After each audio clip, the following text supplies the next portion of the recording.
এটা হচ্ছে একটা পানি ভর্তি বেলুন, আর এই বেলুনটাকে যদি আমরা সুই দিয়ে আঘাত করি তাহলে কি হবে চলুন দেখি।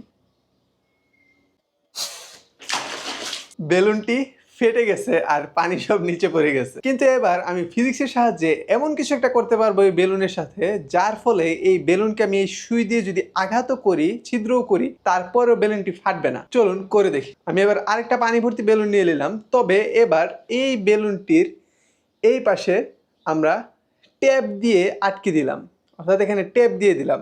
এই টেপের মধ্যে আমি এবার এই সুই দিয়ে আঘাত করব, দেখি কি হয়।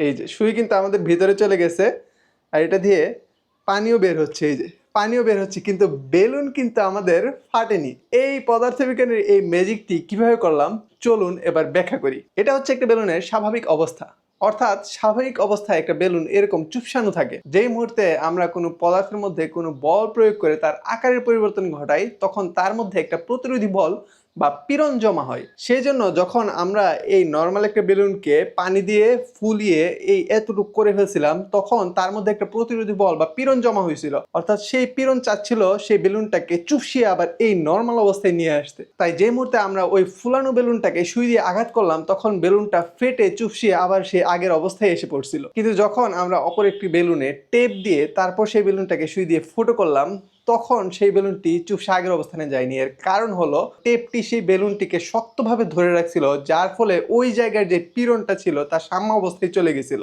এই সাম্য অবস্থায় যাওয়ার ফলে পীড়ন বেলুনটিকে সেই আগের চুপসানো অবস্থায় নিয়ে যেতে পারেনি, টেপ তাকে ধরে রাখছে। আর এই জন্য সেই সরু ছিদ্রটি দিয়ে জাস্ট পানির ফোঁটা ফোঁটা পানি পড়তেছিল, এটি ফেটে চুপসে এরকম বেলুন হয়ে যায়নি।